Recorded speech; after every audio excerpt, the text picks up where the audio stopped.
Greetings, everyone, and welcome to another serving of Business Soup Talk Radio. If it's in business, it's Business Soup. I'm your host, John DeBevoise. Maryanne Parker will be joining us talking about her 10 proven etiquette strategies for business success in her book, The Sharpest Soft Skill. Be a gentleman, be a lady, be the person that the customer wants to do business with. Maryanne sits down with us on this serving of Business Soup to sharpen your soft skills in etiquette, right here on Business Soup.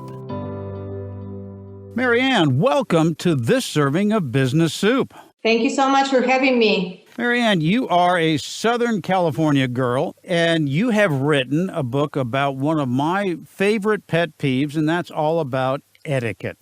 The book is The Sharpest Soft Skill, and it's about the 10 proven etiquette strategies for business success. It's an interesting topic and subject. How do you define business etiquette from, say, the personal etiquette? What's the difference? Well, the difference is that business etiquette actually is a form of business intelligence. In other words, the way you present yourself in business settings is going to determine the end result. And in business, you know that it's very difficult sometimes to not only dominate the industry, but we would like to present ourselves in the best way possible. So that's why I believe that there is a business etiquette platform and there is a social etiquette platform. Because in business, it's all about emails, it's all about communication skills, all of the basic business elements. Social etiquette is a little different because from business etiquette, we can transition into social and we can actually communicate at the table. Also, when you're attending parties, everything adds to your success. You know, everything shows something positive or something negative about you. So we always want to concentrate on the positive element. This is the very, very brief definition about the difference between business and social etiquette. Personally, I look at someone when I approach them and I introduce myself and I get into a conversation with them. How important is the eye contact with that conversation and, as you describe in your book, about the business etiquette? For me, the eye contact is very, very crucial, especially now during the coronavirus. When we communicate with people, we will be concentrating predominantly on the eye contact because we won't be able to figure out about the person in front of us based on the handshake, right? Because we cannot really do the traditional handshake. So everything is going to be based on our eye contact. And usually when we do the eye contact, it has to be really appropriate. But at the same time, you don't want to stare it in someone. And through the eyes, you can actually sense if the person is authentic, real. So there are many, many different details that you can actually collect from this first encounter. But I want to tell you something very quickly because we're working on a global arena. We're working with people from different cultures. If we are working with people from the Middle East and me as a lady and I have a strong eye contact with a businessman from the Middle East, this might be perceived as not very appropriate. So we have to really pay attention what is our surrounding, our audience, and the business people we congregate with. When you say that might be offensive to the man from different cultures, whether it be the Middle East or other areas, how is a woman to perceive that? Are they to say, well, you know what, I want to make this deal or I want to make this contact, so I have to play to their rules? Or is today's society where the woman is going to demand that the man bend to her rules? Depending very much, again, on the business partner in front of us, because if the business partner is from a more seasoned generation, they definitely still follow their own rules. So we need to really pay attention to that. If someone is in their very, late 20s, mid 30s, and they studied in the United States, they know the rules and the regulations. they have been trained already. But if they are business individuals from different parts of the world, they never attended American school system or universities, they still follow their traditional rules. So we have to be very, very careful, because sometimes if you are a businesswoman and you invite a gentleman from the Middle East, strictly business oriented, they won't even allow you to pay the bill. Because remember, in etiquette, the person who invites, who presents the invitation, is the one who pays the bill, right?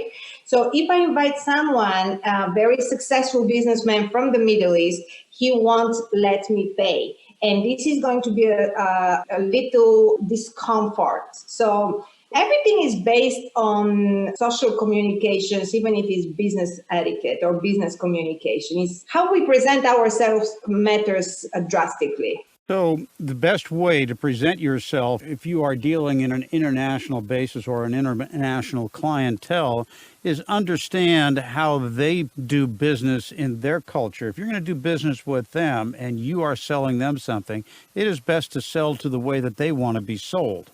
And being adversarial in your position, shoulders back and say, I don't do that, is not going to get you out into or up into the boardroom where the deal would be made. Yes. All right. I hear that it is very difficult for women to play both the personal and the business role in etiquette, the family versus the business side of it. And things have changed, as my mother used to say.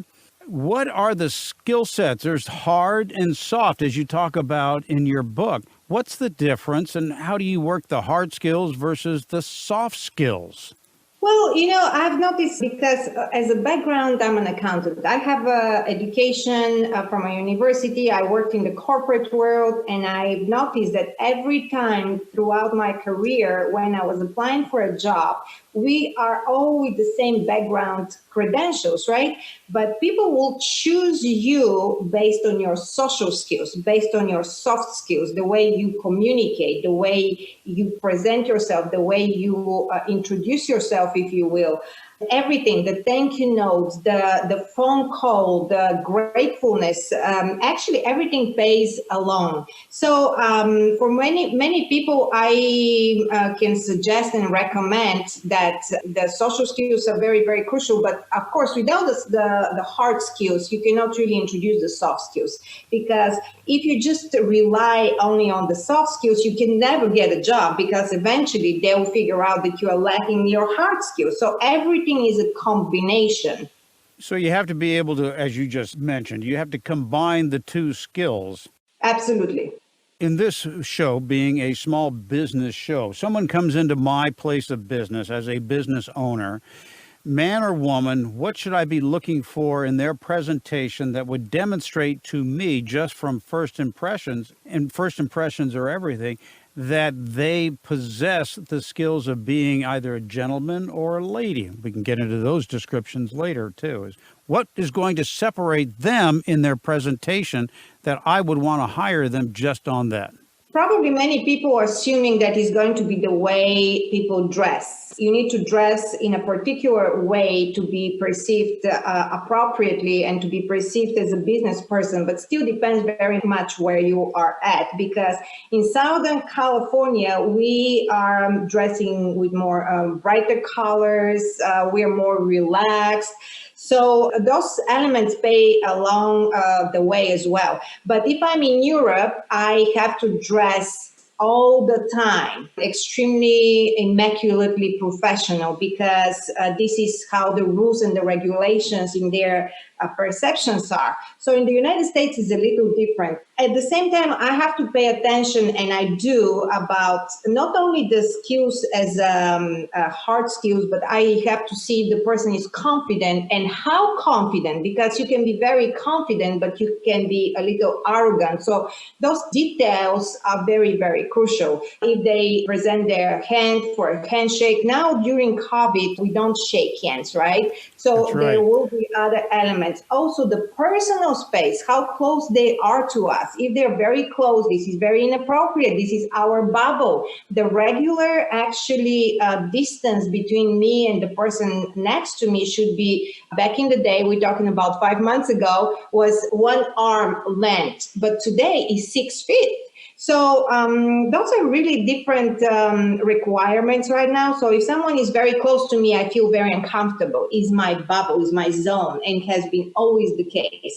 So yes, definitely the social skills and the introduction as well, how they look at you in the eyes, what they say when they say it. Do they call you by first name? Why do they call you by first name? Maybe I don't want to be called by my first name. I'm amused in part in today's society with the coronavirus, with the masks on, masks off, masks back on, as effective or ineffective as they may be, it really inhibits me being able to understand how something is being said to me. Expressions are everything, and you can read a face. How is the etiquette impacted? Well, I'm answering my own question, but I got to hear it from you. Well, I'm wearing a mask and I'm trying to talk to you. How effective is that? Well, it's a little tricky. So we just have to concentrate and to be present. If you're talking to me and you're with the mask, this shows me that you have respect, not only for yourself, but for me as well. Because I don't know if it's right to wear a mask or if it's wrong to wear masks.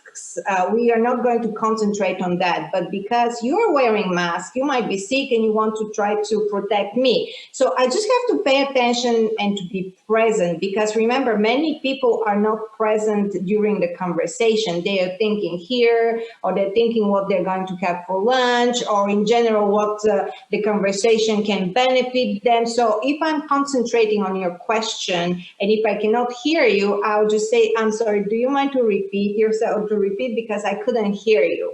So just the way we say things make a big difference.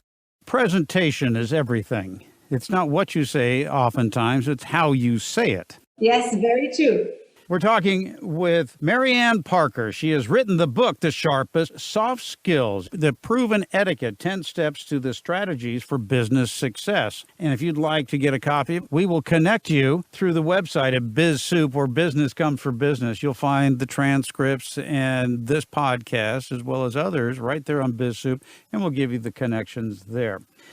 Maryanne, when I go into whether it be a meetup or any type of social gathering where I am at a business, I'm there with my business cards, and the purpose is to get names and numbers and move on. So often I get in these meetings and I can tell the person's eyes are not focused on me. They are working the room. What is proper etiquette when I'm there for, as I give people 90 seconds to tell me why I want to continue having a conversation with you? I see it as a very rude gesture or a very rude presentation if you're communicating with someone and they are not present. So people want to get the best out of it for a very short time. And this is the biggest mistake people make during networking events, because they have to realize that this is a very long process. It is not just this networking event, it's building the relationship. So when I come there, I'm going to ask you about yourself, maybe not about your business. I would like to know more about you personally, because when we connect on a personal level, then we can continue to communicate on a business level. And I cannot really close any deal in this networking event. I have to see you again. I can send you an email, because very successful business people, they get really bored when you ask them questions about business and you try to impress them about their business. They want to communicate with you probably about their charity event or what they do for fun or what is their hobby. So this is one way to connect with a person.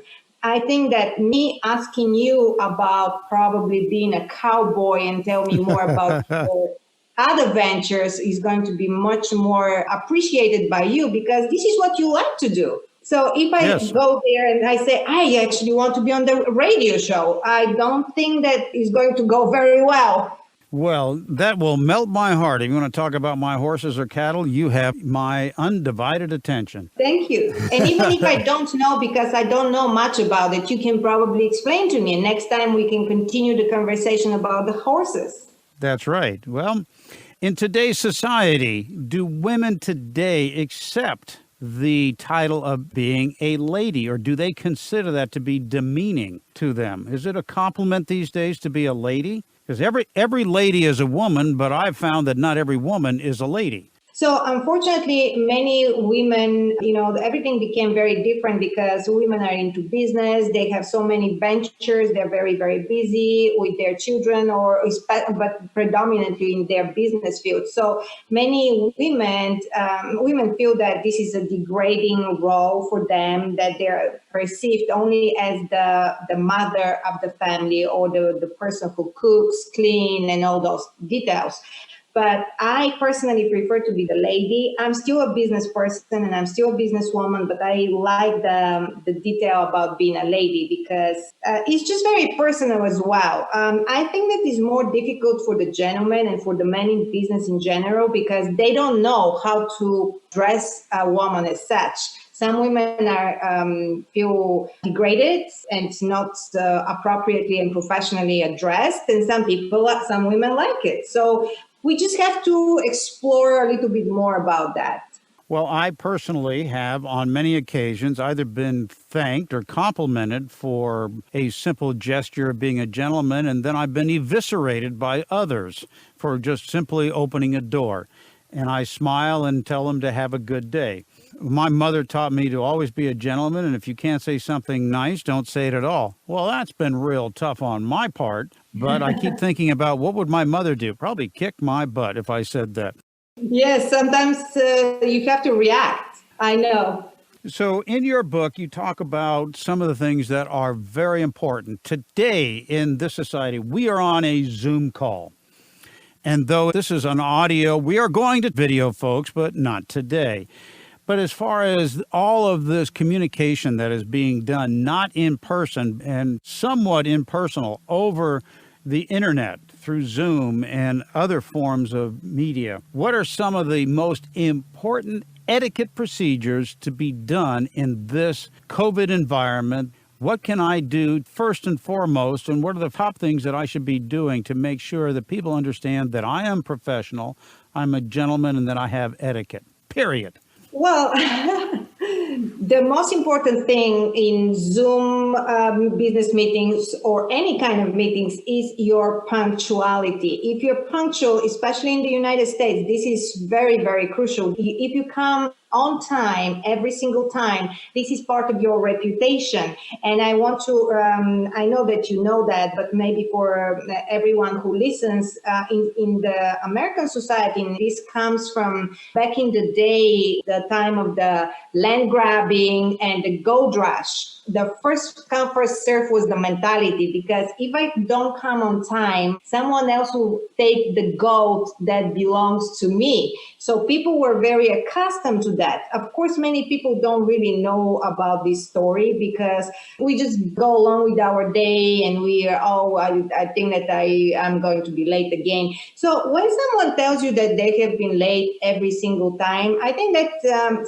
tells you a lot about them. So it's going to be very difficult for me to do business with them because I can't really rely on them. I have a very busy schedule. Even right now, we're under quarantine, but we still have a lot of things to do. So if someone doesn't respect your time, you can really take them very seriously about business, because how we do one thing is the way we do everything. That's right. Well, let me back up. And I had a guest on, Greg Reed, who is a friend of mine, and he has a quote that I think came from Napoleon Hill, and it was that if a person shows up late, it's a coincidence, perhaps. If they show up late again, it's a pattern. And the third is that if they continue to show up and you continue to meet with them, that's your choice. So it's coincidence, patterns, and choices. Yes, and Greg, I know him personally as well. He's very correct about it. Also, the dress code. The dress code is crucial. You don't want to be on a business meeting and you do with your pajamas, right? You want to show respect to the person in front of you.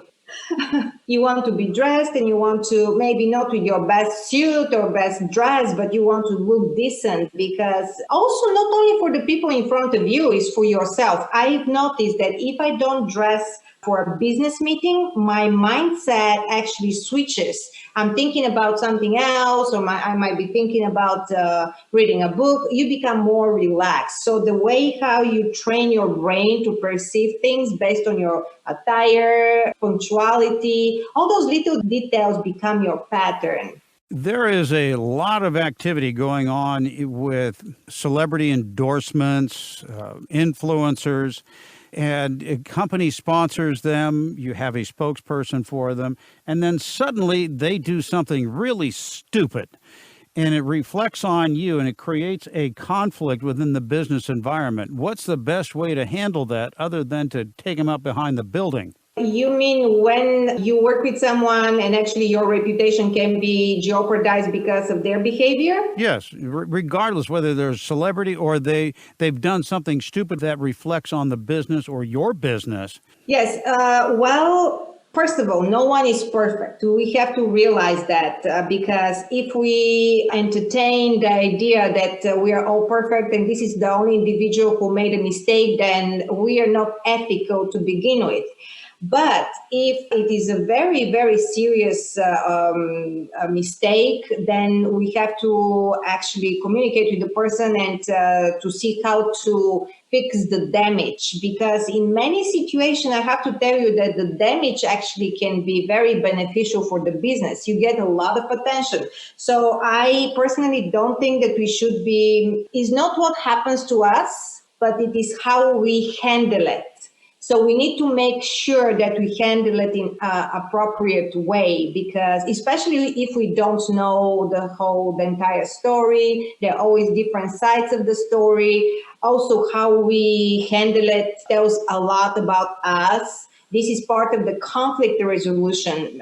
Some people will come to you with certain behavior and deals and you don't like it. You know that you might be taken advantage, but how you handle it, how you respond actually says everything about you. Well, in your book, you talk about conflict in the business situation, and that book is The Sharpest Soft Skill. So in the conflict within the business environment, sounds like whether it be a celebrity endorsement that's carrying your product or somebody that is in the cubicle down the way from you, sounds like the same type of strategy would be in place. I personally prefer to avoid conflicts as much as I can, but in some cases you really can't. You have to see it as it is. And when you face it, you have to actually take responsibility for the conflict and to see where are you standing in this situation. When you have the clear picture, then you know how to handle it. Because in many situations, the conflict might be actually very, very beneficial for you. You might decide to cut ties with this individual or this particular business, or you can actually continue with that. Because some people, I actually had clients that might be a little provocative, but the way I handle the situation, they might actually decide that they want to work with me because I can handle their behavior. So some people, just depends on the situation. But conflict not always could be bad. Sometimes can be really, really profitable. So a conflict can turn itself into opportunity. Absolutely. Don't respond by emotion, respond by the opportunity and how to convert a bad situation into a good one. Yes. Whenever possible. Absolutely. I agree with that 100%. I personally experienced situations like that. So I know that it's beneficial. Now, we don't see a lot of that on the internet, the social media aspects, where it is poke the bear, as I call it, the lack of civility on the internet. How important is your personal presentation on your social media pages in your lifestyle and how to blending into your workspace, that social media, the private side versus the business side? That's a great question. So I'll tell you that most of the entrepreneurs, believe it or not, they use their social media platforms predominantly for business. And sometimes because we all have personal lives, you can actually include something from your personal life and you can be more free and more relaxed. But social media could be very, very great source for you to generate sales, to connect with people, especially if it is authentic. Unfortunately, lately, because of the political situation, everybody is so much on the edge. People are becoming more aggravated. Becomes a little toxic. So in some cases, the best way is just to unfollow people or just let it be. You cannot be really friends with everyone. I know for a fact that entrepreneurs use social media for business predominantly. As do I, and I will incorporate my personal lifestyle with the horses and such, but I stay out of the politics because that's just aggravating. Exactly. And we still have to work. It doesn't matter who is going to be president or not. That's right. And it's either a red pill or a blue pill. We're just the regular people, and we'll still have to be going and working. Well, there's so much that we could talk about on the ethics of being ethical. I want to recommend everybody that you pick up the book Maryanne Parker's The Sharpest Soft Skill. It's about the proven etiquette strategies for your business and the success of your business. And you can go to BizSoup, find the link there. Maryanne, thanks for being on this serving of Business Soup. Thank you. This has been another serving of Business Soup, where business comes for business. I'm John DeBevoise, inviting you to visit the website for more servings of what is best in business. This show has been produced by Market Domination, LLC. To discover how you can have your own show completely done for you and turn it into a real published book and become the authority in your marketplace, go to www.marketdominationllc.com.